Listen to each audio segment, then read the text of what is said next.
Well, we pretend we've got swords, and we make the noises of the swords fighting, and when somebody stabs us, we go, ah!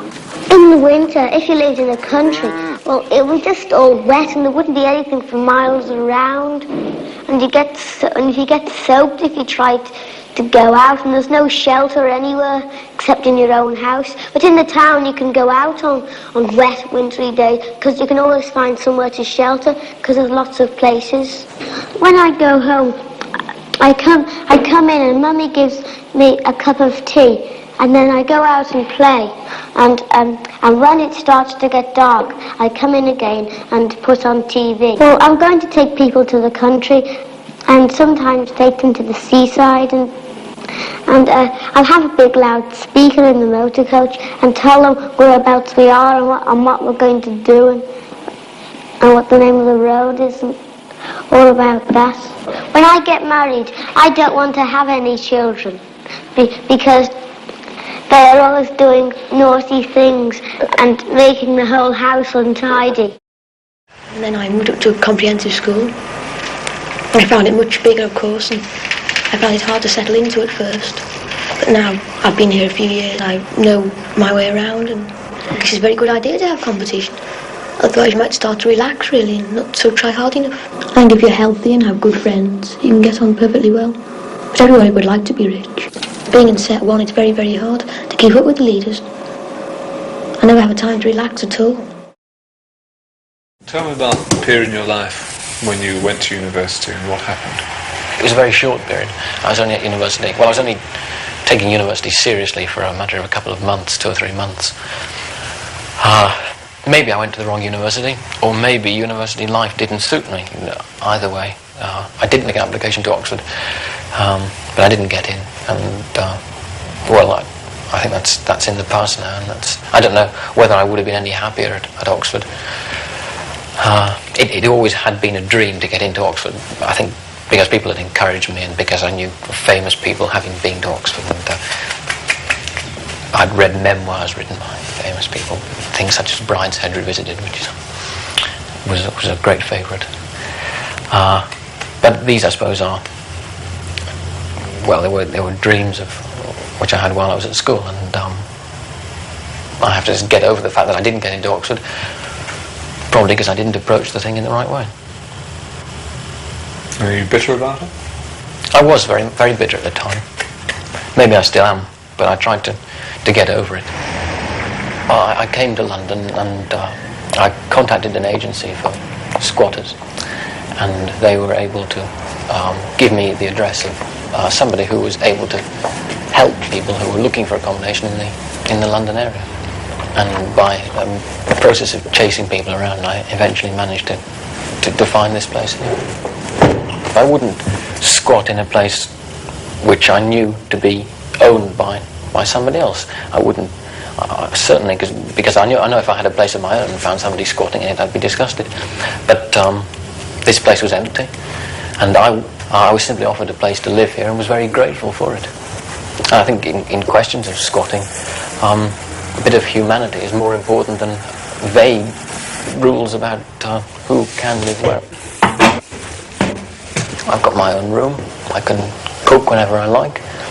I haven't got a landlady to tell me what time to come in. I've got my own front door key. And to tell the truth, it's a lot better than a lot of accommodation I've had over the last 18 months or so. It could be a bit warmer. It's a bit chilly. But it's perfectly satisfactory for the time being. What sort of influence did your parents have on you? Well, they made me believe in God from the start, which I certainly wouldn't, I don't know even now whether I do believe in God or not. I've thought an awful lot about it, actually, and I still don't know. But still, this was absolutely certain. If one was to survive in the world, one had to believe in God. This was something which was taught to me. Always think of other people first before yourself, to a ridiculous, neurotic degree, which I think affected me. What do you mean by that? Well, this is, I suppose, is basic Christianity. The sort of if somebody slaps you on one cheek, let them do it on the other. Almost literally taken, which gave me a few shocks when I tried to put it into practice. In what way? I don't think, well, to be honest, to go back to that question, I don't think I was really taught any sort of policy of living at all by my parents. This is probably their biggest mistake. That I was just left to fend for myself in a world which they seemed completely oblivious of.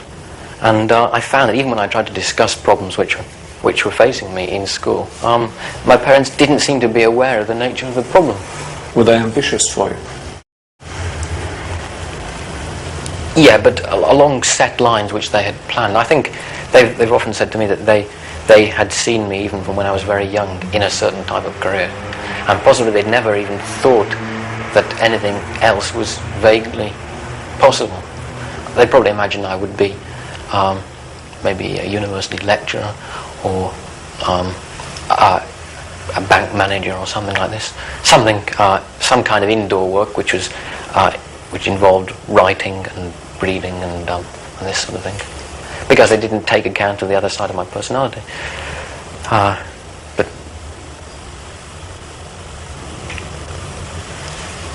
And what sort I of don't know I wonder how many parents really think of their children as individual human beings. What are your feelings about them now, your parents? I'm glad they're there, because if I ever become homeless, I will be able to go back and live with them. They wouldn't object to this. I'm capable of getting on with my parents perfectly well if they are willing to let me live as another adult in their house, and appreciate that I'm living my own way of life, and that I am living there because I can't think of anything else to do with myself. I mean, what do they think of what you're doing now? They accept it. I think now they do accept the type of person I am, and they see this as just as simply my attempting to add more experience to my life, which satisfies me. Are they worried about you? Probably, yes. But no more worried now than they were when I first left the university. That was probably the time at which they were most worried. And we have, in fact, managed to discuss a lot of personal things which I felt at one time I'd never be able to discuss. And therefore, as I say, it is possible for me to live for a few weeks, even for a month or so at home, without there being too much friction. What goes through your mind when you look at saw those two films, when you were at 7, Bright and Perky, and I find it hard to believe that I was ever like that, but there's the evidence. I wonder why I was like that. I wonder what it was inside me that made me like that. And I can see even at 14 that I was beginning to get more subdued, and I was putting a lot more thought into what I was saying, to a ridiculous degree. And probably when I was 7, I don't know, I lived in a wonderful world where everything was sensation and I could be happy like this, and I could be miserable the next minute. And I didn't have to plan for the future. I didn't have to worry about having friends and all this sort of thing, because everything was so mapped out for me. I don't know what sort of stumbling blocks should be put in a child's way to get him used to living in the outside world. Because I think maybe this is something that was wrong in my upbringing. I didn't have enough obstacles to get over, to toughen myself up against.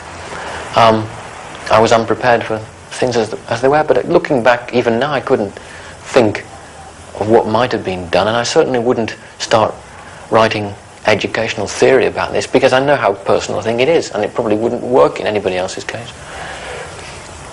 Would you like to be 7 again? No, because I'd know that I had to be 21 again. Yes, at that age I was very conscious of having to struggle, because I suppose what parents and teachers were saying. Well, they said, you've got a brain, you must put all your effort into schoolwork. Well, what else could they have said? I would have probably been just as angry, looking back, if they'd never encouraged my intellectual efforts at all. When I get married, I don't want to have any children because They are always doing naughty things and making the whole house untidy.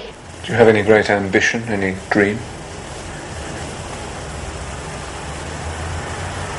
I suppose yes, well, I would like to be somebody in a position of importance, and I've always thought this. But I don't think I'm the right sort of person to carry the responsibility for whatever it is. I always thought, well, I'd love to be, possibly even love to be in politics or something. Do you and Peter have the same values? I think we both value happiness and stability. I think most people do. But you've kicked against the stability that's... I don't think I ever had any stability, to be quite honest. I can't think of any time in my life when I ever did. I don't think I've been kicking against anything. I think I've been kicking in mid-air the whole of my life. Simply to be able to wake up in the morning and feel that this day was going to be worthwhile. Which is what I don't feel at the moment.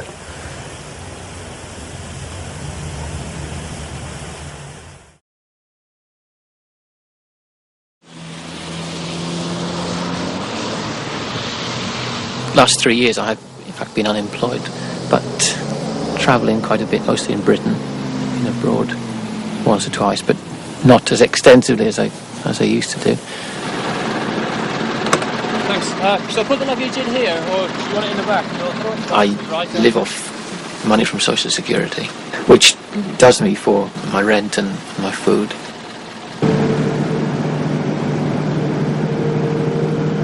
I've been moving about a bit between different places, really. I'm a bit unsettled, but I'm very shortly moving to live in digs.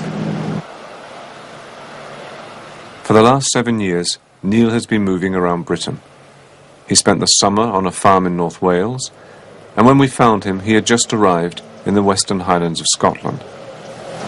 And do you think people like you who live off the state are scrounging? No. If the state didn't give us any money, it would probably just mean crime. And I'm glad I don't have to steal to keep myself alive. I do it simply because I don't want to be without any money at all. If the money runs out, well, then for a few days there's nowhere to go to. And that's all you can do. I simply have to find the warmest shed I can find. Neil rents whatever kind of home he can find.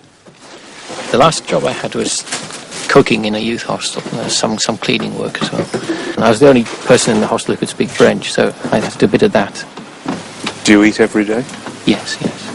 I'm eating better now than I was at times when I was in Aberdeen, and those days, sometimes I really was short of food. But there's a lot more to do in the mountains than there would be in a suburb or in the city centre. What I've found here, in fact, is that you don't talk about things like the weather, because the weather is all around. Everybody knows it's been raining, so you don't talk about the weather. That makes good sense to me.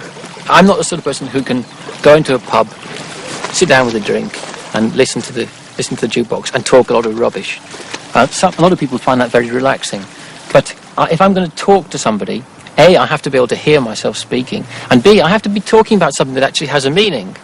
I'm not trying to denigrate the way that most people relax, but I can't do that. So I'm lost in a noisy pub. I'll sit in a quiet corner of a quiet pub, and then I'll want to talk about literature or something like that, which not everybody will want to. How do people regard you here? Well, I'm still known as an eccentric, as I have been since about the age of 16 or so. Do the days seem long for you? They can do.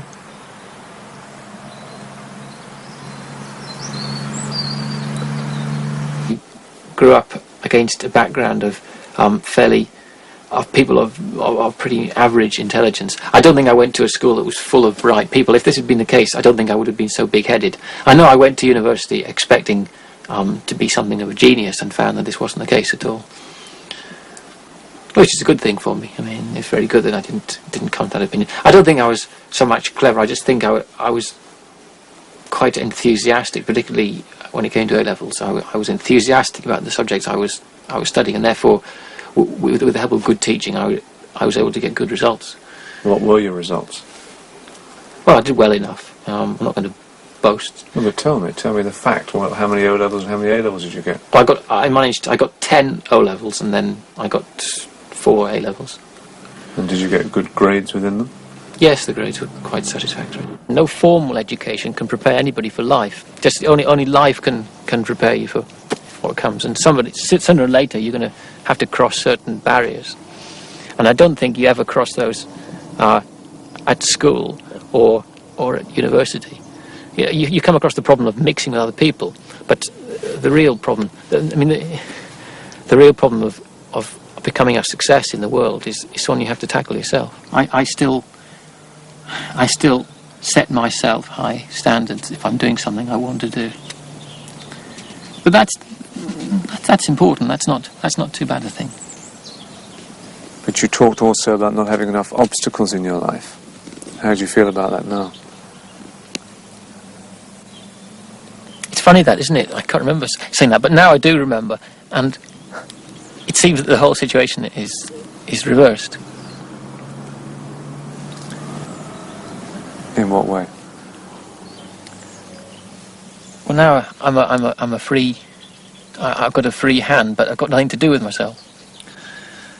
So, great, thanks.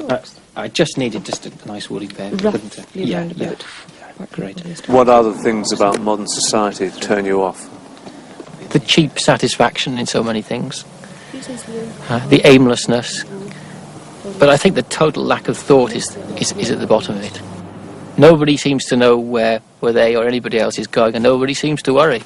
You finish the week, you come home, you plug into the TV set for the weekend, and then you manage to get back to work on Monday.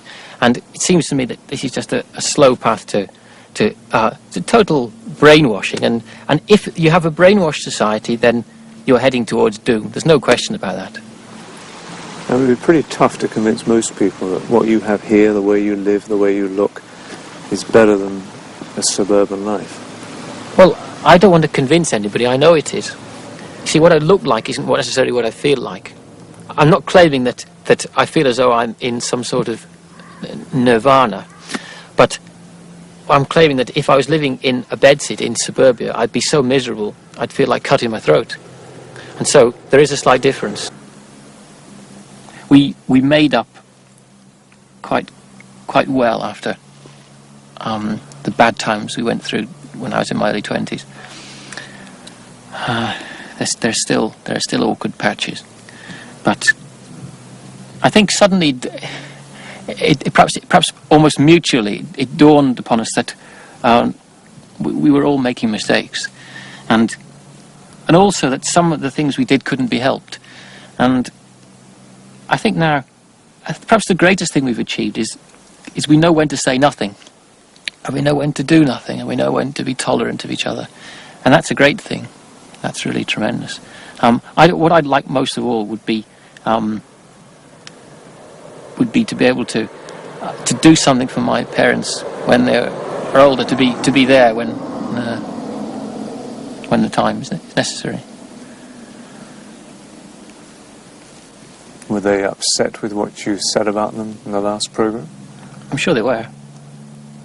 But I don't wish I hadn't said it, because I said exactly what was going through my mind. I think I was very venomous, and I think had I been in an easier situation myself, and had I had less worries myself at the time, I would have been perhaps a little kinder.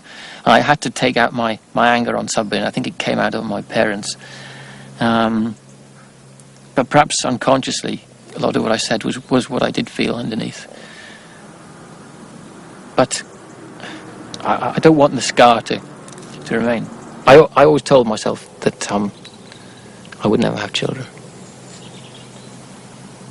Why? Because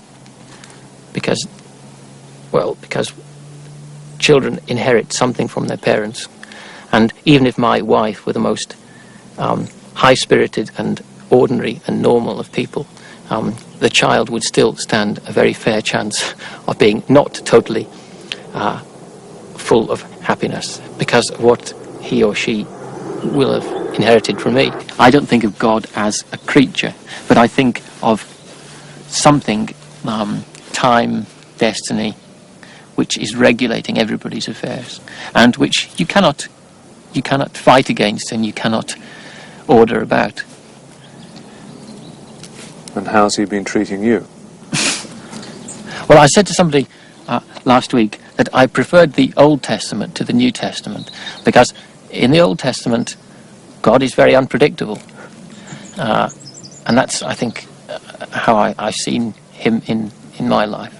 Sometimes very benevolent, sometimes seemingly needlessly unkind. I don't see any way out. I've thought of everything I possibly could. It seemed to me for a long time that getting a reliable job and a nice place to live would be the solution. Well, I haven't succeeded.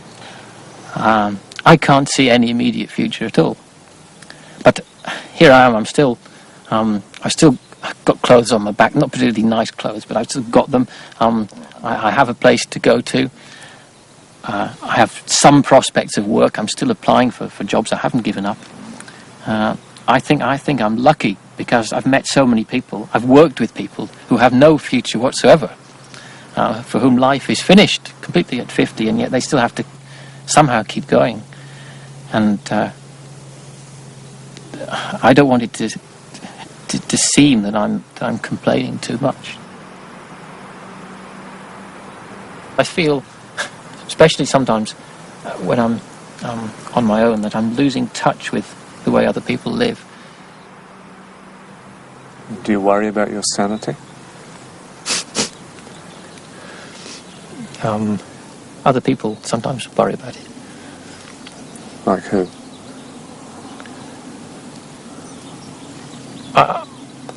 As I said, I sometimes can be found behaving in an erratic fashion. I sometimes get very frustrated, very angry, for no apparent reason, for a reason which won't be apparent to other people around me. It's happened from time to time. Have you had treatment? I've occasionally had to see doctors, yes. I haven't had any treatment. And what have they said to you? I've had a lot of advice, but you know, the best medicine is kind words, and it usually comes from somebody who has nothing to do with the medical profession. Which isn't to say that doctors can't be very helpful. But really, the thing a sick person wants is to be away from doctors as soon as possible. What did they say was wrong with you? Well, I have always had a nervous complaint. I had it since I was 16. It was responsible for my leaving university and for some of my difficulties with work. But as you know, you can't afford to go around looking depressed. That in itself is bad enough. So can you lick it? It remains to be seen. All the things I always thought I could do. I could give lectures on erudite subjects that I'd read all about, or I could work in the theatre, perhaps lighting or directing a show. And is all that lost to you? Does seem to be, yes.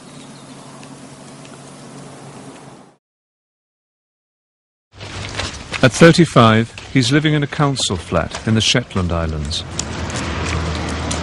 The nice thing about here is that you can cut yourself off when you want, because there are people living around, but they're pretty quiet people. It's an environment which sustains me. It's one in which I can survive.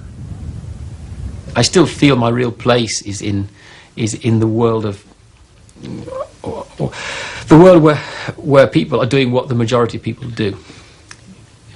And the reason I don't feel safe is because I think I'm getting more and more used to this lifestyle, which eventually I shall have to give up.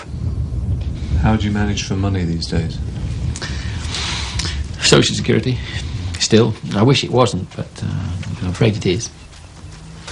Well, I've no desire to be putting the taxes up and drawing money off people who've earned it themselves.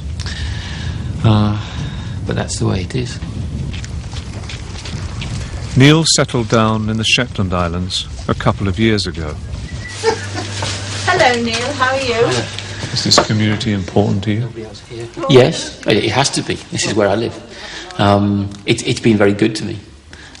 People have been especially kind in many areas, and I'd like to be putting something back into it, and we'd be putting something back into the whole of Shetland, not just into this area. I'll take 2 pints of milk, please. There we are, Neil. And how's the pantomime then? Not so bad. Oh, that's good. No traumas. It's not on my part. There's a few people could do with learning their lines a bit better. But you're all right. Well, I shouldn't speak to.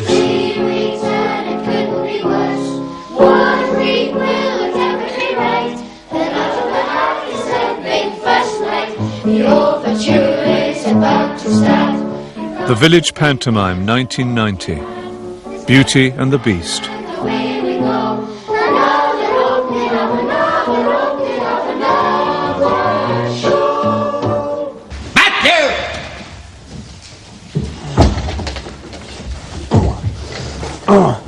Matthew! Your house, sir, is needing maybe some repairs. I think the attendance at last year's pantomime on the Saturday night was the biggest crowd of West of Shetland folk I've ever seen in one place. And, you know, we're pleased with that, and we think they enjoyed it.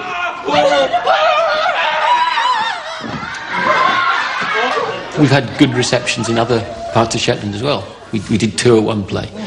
I think we're moving into an age when there's going to be more stress on the community.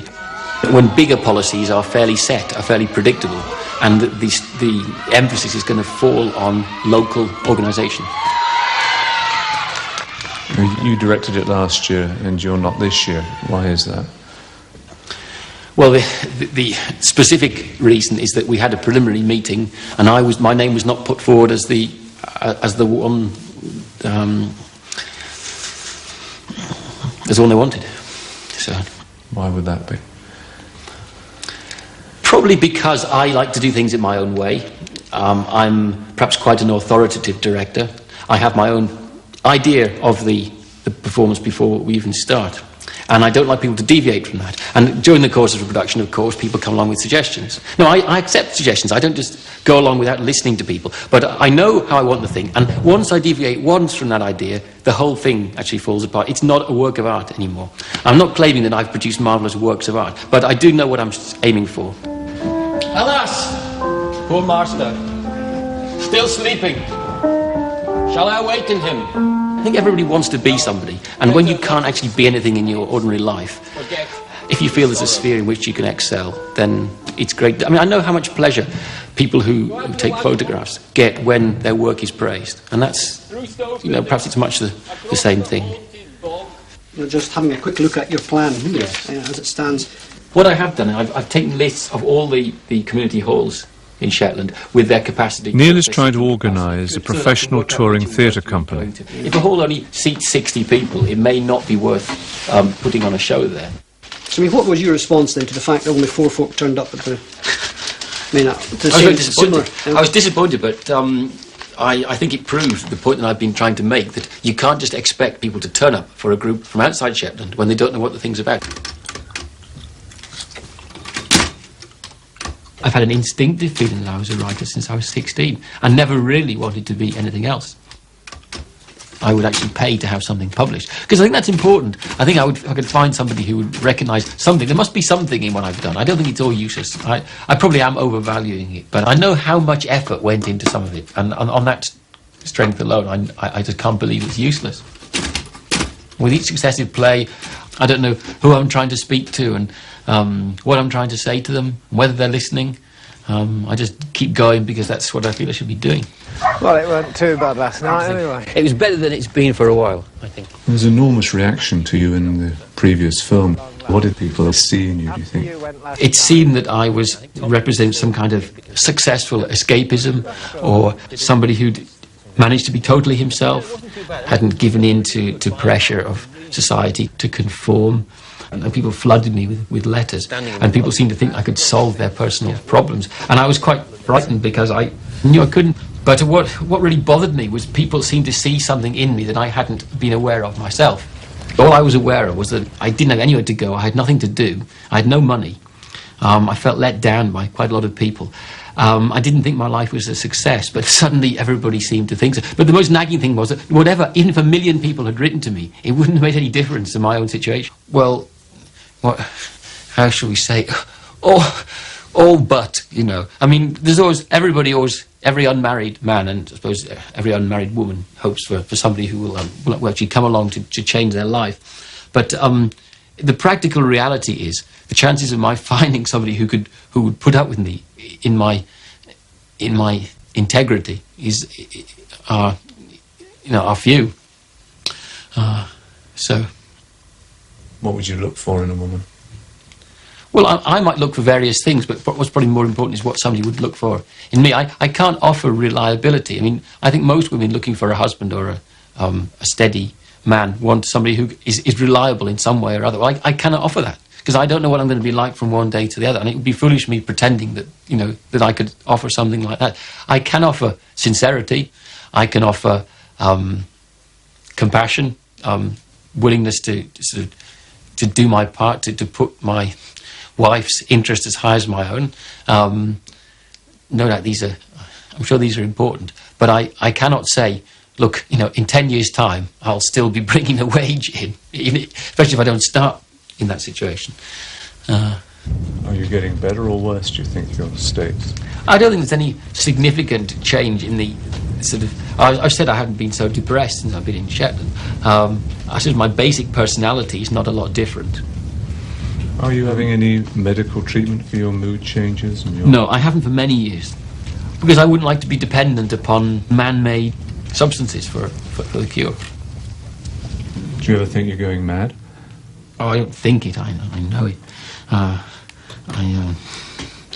Well, because we're not allowed to use the word mad, but I think most people are mad here, really. But then I think it's a mad world. I think, I remember working in London 12 years ago, and just walking through the city, and they were digging up the drains, and there were cranes knocking down buildings, and there were cars trying to get down impossible narrow alleys and having to reverse out again, and policemen doing all kinds of things. And I thought, this world is just mad, you know, this world is just mad. Well, after I tried every remedy one could possibly think of for my personality disorders, I thought, well, I'm going to trust God, because other people have done so, seemingly with positive results. I can't say the moment I trusted God, my life was fine. And I can't say all the time that I think I found the answer. But I can say with some certainty that once I started believing that there is actually a God who has something of a design for the world, who is working in a certain way in the world, after that, some things became clear to me. I really can't say much more than that. So do you think you have failed?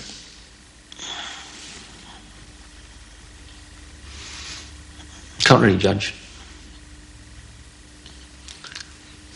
Do you feel you failed yourself? Well, my life isn't over.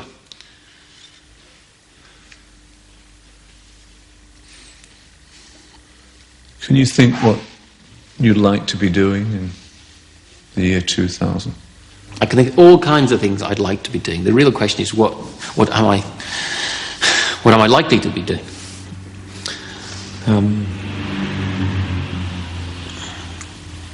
What are you likely to be doing? And that's a horrible question. I tend to think the most likely answer is that I'll be wandering homeless around the streets of London. But with a bit of luck, that would happen.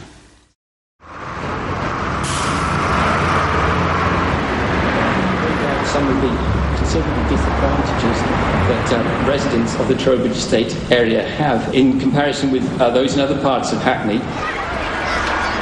I think that the time between my moving to London from Shetland and actually finding my own accommodation in London must have been around about 2 months. And all that time I stayed with Bruce. And was that difficult? Not at all. No, he was a model host. Although he did always insist on measuring the amount of bath water there was in the bath. I'm not quite sure why that was.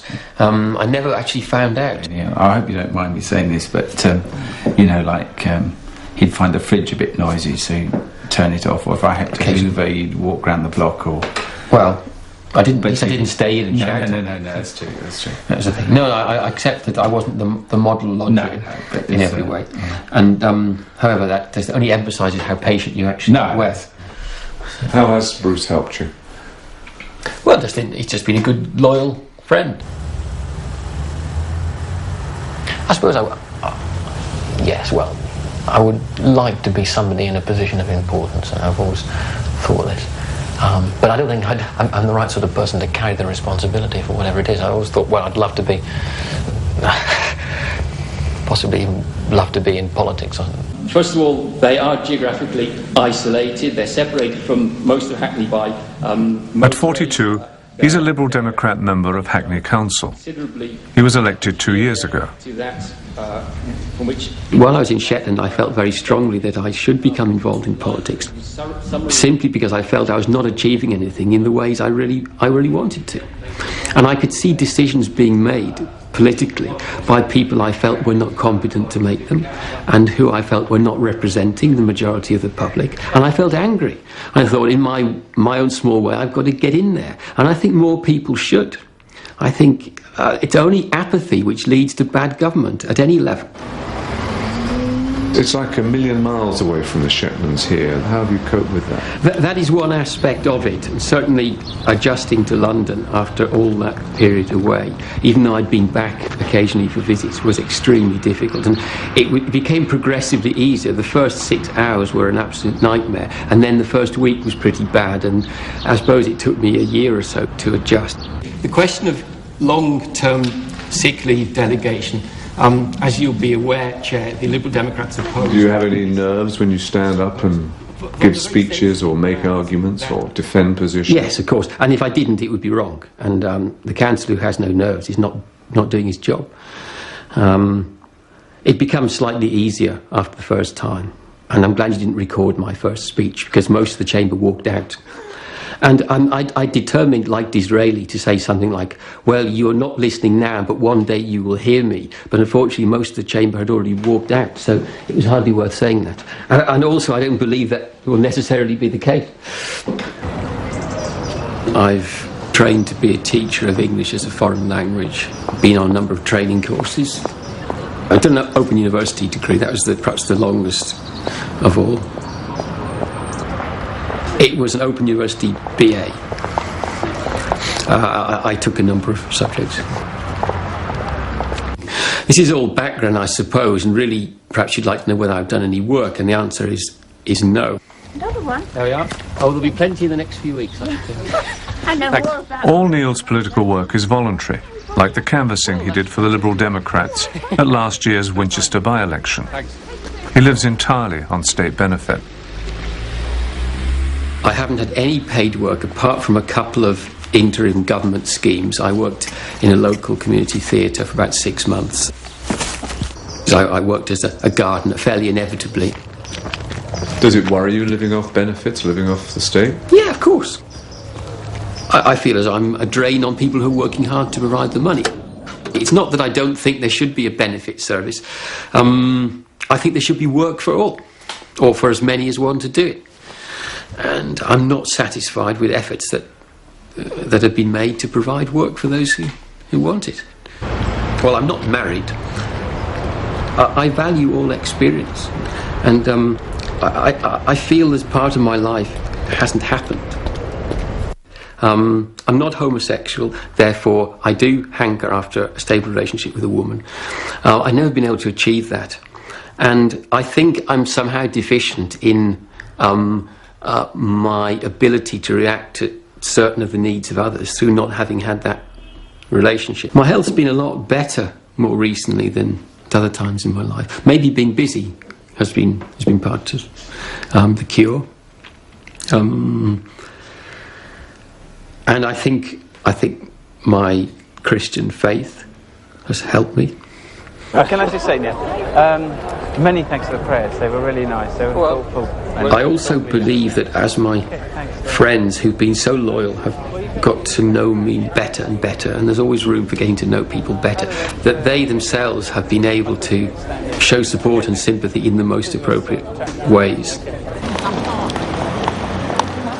Is this a good time in your life? Yes, probably. I've never been busier and never been in contact with so many people. Now, the one thing I do have to say is, please put all the leaflets right through the letterboxes. Yep. I feel incredibly grateful for the opportunity to do what I'm doing. I'm grateful to the people who elected me. I hope I haven't let them down. I hope I will be re-elected. I mean, that depends upon my performance in the last 2 years. In May, he was re-elected for another term.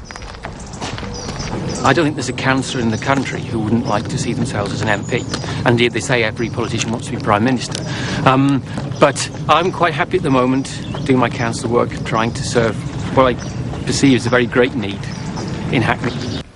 Well, I suppose I've done many more things than on previous occasions. But whether I've changed inside, I can't say.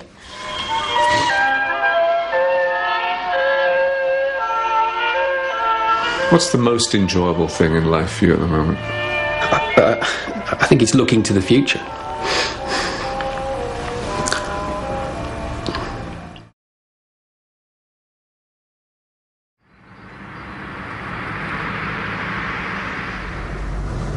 So I didn't expect to see you driving, Neil. Well, neither did I. I mean, if you'd asked me that question a few years ago, I would have been surprised. Well, it was my brother's wife's car, and fortunately she was about to change vehicles at the time, and they let me have it without charge, which was really a very magnanimous gesture. At 49, Neil has left London, moved to Cumbria in the northwest of England, and become a member of the local district council.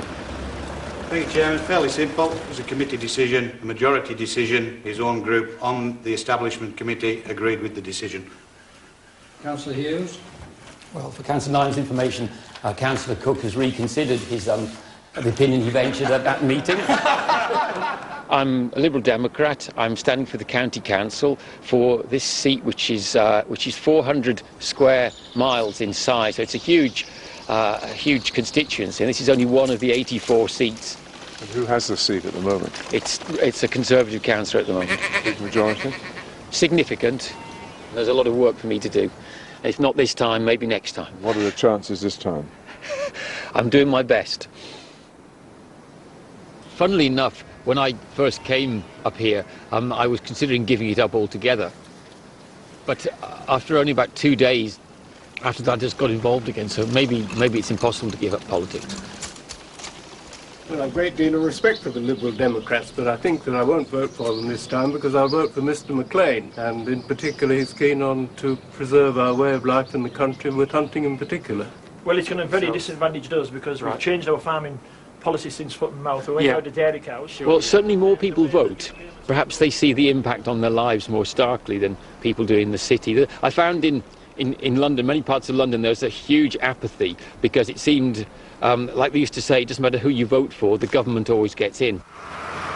So, I mean, when I saw you 7 years ago, you seemed content, happy in London. So why the change?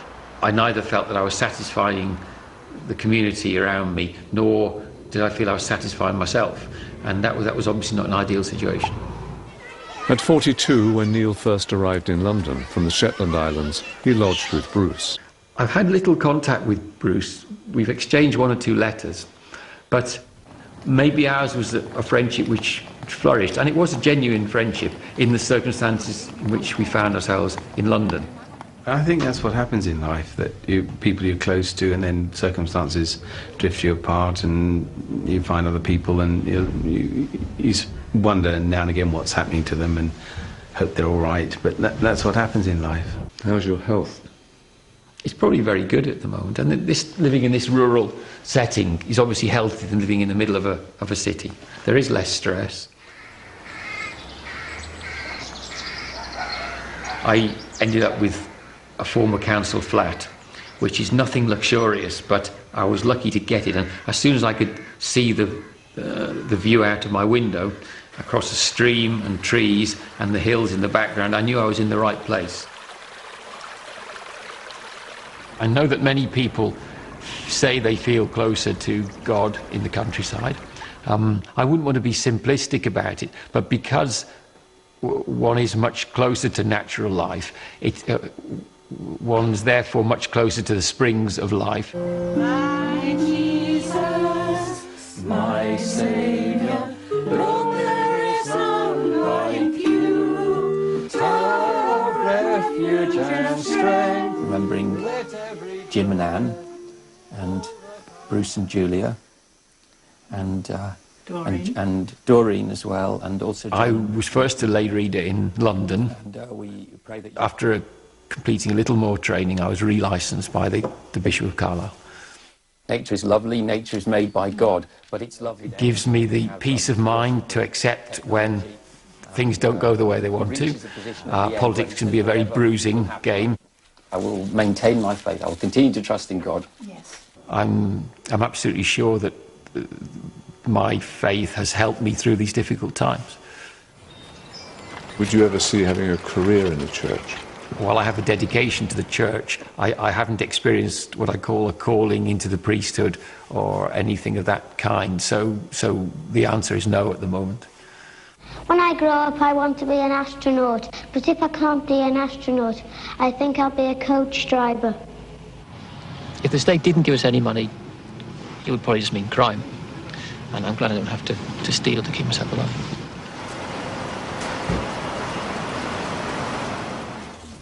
Neil spends one day a week doing voluntary work for Oxfam. Bernard, can you tell me why people keep putting non-classical... I enjoy doing this. It's relaxing. I love books, and I enjoy the company here as well. You can't eat. I'd much rather have a full-time job where I was being paid, but because of the council work I do, I really want a job in the rest of my time that isn't too stressful. Well, these are all $6.99 new, so I'm putting them in at $1.99. I get just over £200 a month allowance for being a councillor. On top of that, I get £9 a week job seekers allowance, and because I'm entitled to the job seekers allowance, I get my housing benefit as well, which pays my rent. I did some teaching of French to young children last year for a while, and that was very useful income while I did it. Well, my father died 5 years ago. I do feel, however, that I'm a little nearer to my mother since then, but both geographically and possibly emotionally. It's never been an easy relationship, and I'm not claiming that everything is healed now, but I feel I can speak to my mother. And do you miss your dad? I had a great relationship with my father when I was much younger. My relationship with him did deteriorate as I got older. I sometimes felt that he'd made the wrong decision in advice he'd given me or things he'd done, but then, you know, obviously he had his own life to lead, and just a few months before he died, we went together to a cricket match where we had what I knew would probably be the last long talk we would have, because he was dying at the time then, and I felt that we were both relaxed because we were doing something we enjoyed doing, which was relaxing in the sunshine and watching sport. So I felt that some bridging of the gap did take place that day. No, I've never married, and I don't have a girlfriend at the moment. And it's one of the regrets of my life, actually, that I've not met somebody of the other sex I thought I could have a more permanent relationship with. But I'm probably not the easiest of people to get on with. I did have one girlfriend for close on 2 years, so maybe I'm not as completely hopeless a character as might appear to be the case. I mean, do you miss a physical side, a sexual side in your life? Well, I'm a physical person, so I imagine I could be happy in a lasting relationship with somebody, but you have to make do with the reality, and there are many things that might have happened in my life that haven't happened, and there is little point in being regretful and angry about that. You seem to have such a much stronger sense of purpose to your life than you've had before. I see that that life comes once and it's quite short, and you have to appreciate what's good in it. And if I could just tell us a short story.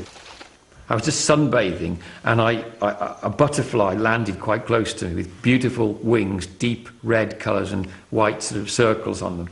And these creatures don't last very long, but it landed very close to me. It didn't seem frightened, and it just seemed to delight in opening and closing its wings, and just actually being beautiful for that period of time, enjoying the sunshine. And perhaps there isn't actually any more to life than that, than just being what you are, realising that life goes all around, and there are millions of other living creatures who all have to find their part as well.